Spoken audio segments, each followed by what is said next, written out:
the agenda of COVID to like separate people.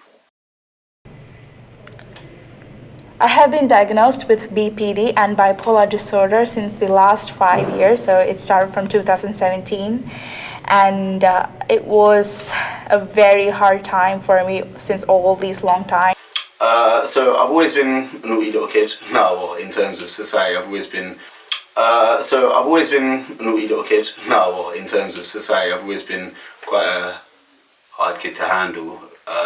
I started taking ADHD medication when I was 6. I am always a people person, I took that until I was 15. I used to love to talk to people and talk about different things that they come from, the different cultures, and to learn about people, to understand them, to listen to them. I would class myself as like an extrovert, and like not being able to see my friends or go out freely was quite limiting. Like there was nothing else to do. It was either smoke weed, chill with my missus at the time, or like spend time. Especially like she didn't stay with me in the car, like so she'd go back to her house like 3 or 4 nights a week. Sometimes she'd stay with me, sometimes she wouldn't. It was a bit of a weird setup, just because we was trying to, I suppose, rekindle the flame.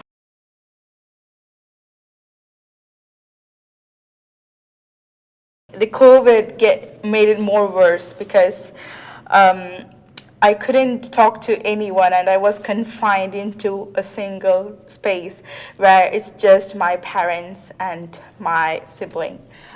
So I currently live in a small flat in southwest London. During the lockdown, I had my own room, and my sort of family shared the other room. So during lockdown, I started off in my car. It was crazy. It was a weird place to be at because why am I in this position? I was like 27, living in a car. So I came to the UK because of the mental pressure that I already got from the country that I'm from, and because of all the stigmas and all the stereotypes that I get there. Yeah, these changes really had a big impact on like how I viewed myself, as well as like my interaction with the outside world as well. Just 1 month. Within 1 month I'm here, and after here it was very hard for me because I just came in here and everything was so new and so unexpected and so unpredictable. To be really honest with you, at the time I thought it was negative, right? Because I did start smoking more weed, and I did start to just like lose track of time.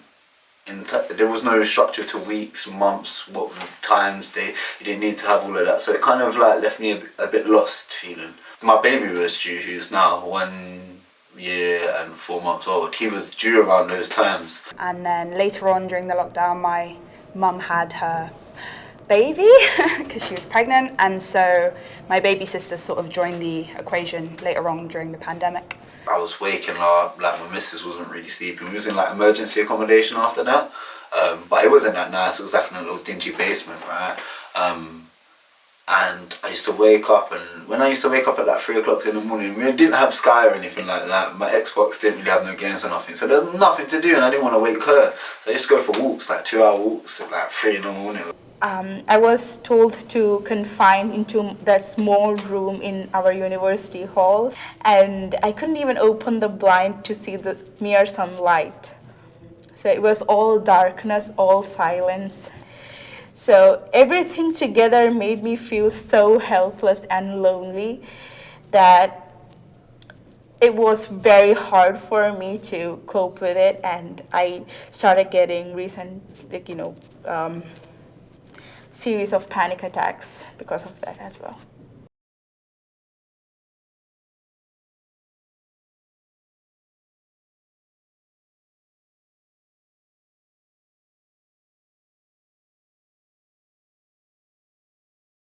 My college was like quite a drug-y college. I don't know how to put it. Like there was a lot of people who consumed certain substances, and I sort of kind of started smoking cannabis then.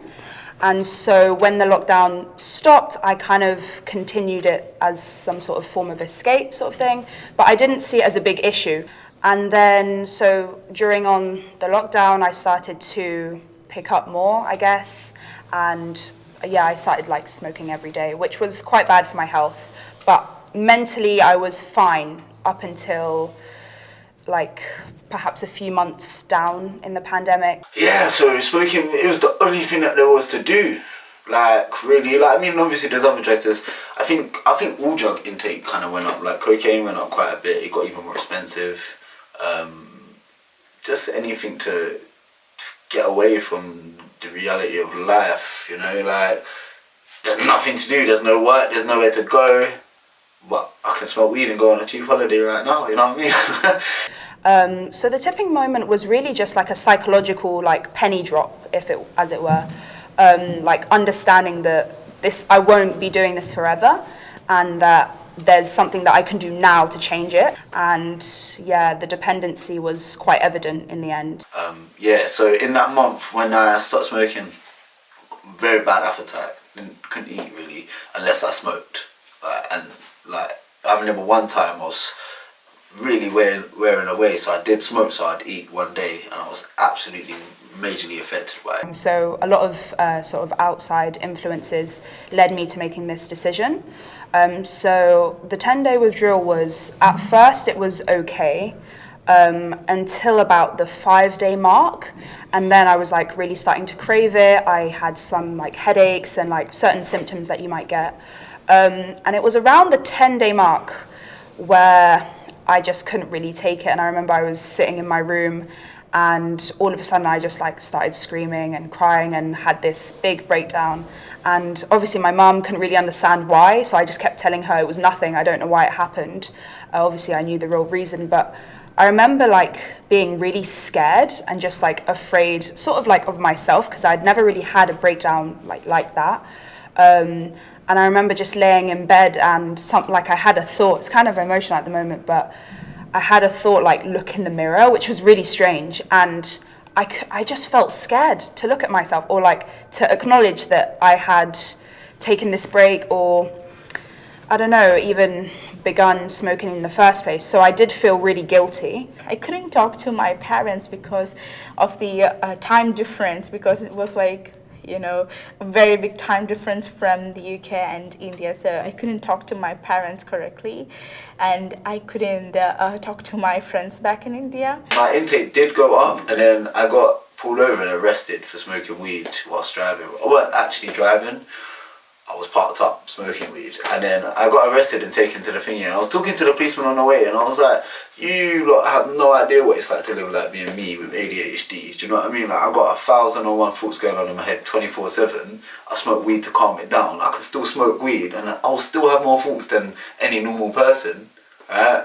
But you're telling me that I shouldn't be doing this because I don't know how to drive my car. Like, I smoke every single day, why am I not allowed to drive? And it was like that moment when I spoke to that policeman, and he couldn't answer me as a man because he was on camera and he didn't want to hurt his case, but he knew what I was saying was right. He don't know what it's like to live with ADHD. Like, but after that, I stopped smoking weed for a month. After I got arrested and stuff, I stopped smoking weed for a month. I was like, look, I'm going clear just to prove to myself, look, I'm not addicted, I don't need it. I do this for the better of me so I can deal with people. I'm not allowed to have alcohol because I am having medications for all these BPD and bipolar stuff. So I'm not at all allowed to have alcoholic content in my body because it would reversely affect my own mental system. But to cope with the suicidal thoughts that I used to have, I used to buy alcoholic drinks and get drunk, because when I'm drunk, I'm very happy and I'm very loving. So I thought that was the way to, you know, escape from the reality of thinking of killing yourself. And but sometime in the course of like getting there, I have this consciousness in myself that I'm not allowed to do it because it's again and again making my condition worse, and it's never a healthy way of coping, or it's never a healthy way of escaping something. So that's when I actually realized that the best way to escape or like get over or cope with something. It's nothing but face it. And I just face it. I just express my emotions. I just say it out loud, and I just express everything until I am okay. That's how I started coping with it. I have a very healthy relationship with substances now. They don't do as much for me. Like I said, alcohol doesn't do anything for me no more. Weed is definitely weed used to be a bit more of an escape thing. I used to smoke them so strong, so that it was like pass out kind of level. Whereas now, I smoke for a bit of clarity, I think, more, and just calmness and chill. So yeah, there was a point where I began to forgive myself and accepting sort of what I had gone through. And after that, it was like a period of acknowledgement. And I remember like this, I feel like this was the beginning of my spiritual awakening, as we call it. So I'm quite spiritual now, but back then my mental health wasn't like as positive and as abundant as it was now. And so I think, to be honest, it was a big tipping point in the sense of I began to be really conscious and aware of like who I was, and that behavior kind of triggered it. So it was like a catalyst for me to open my eyes a little bit to kind of what I was going through.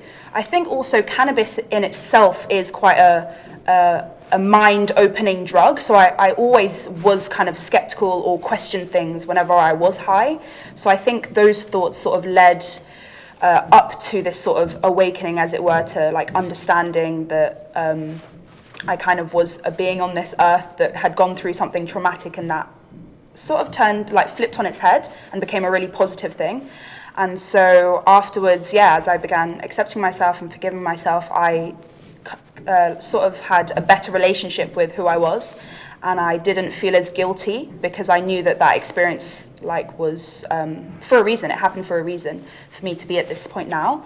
But before I was quite shaken from the experience, and it definitely was something big that I will always remember. When the penny dropped, I guess. Yeah. Thanks.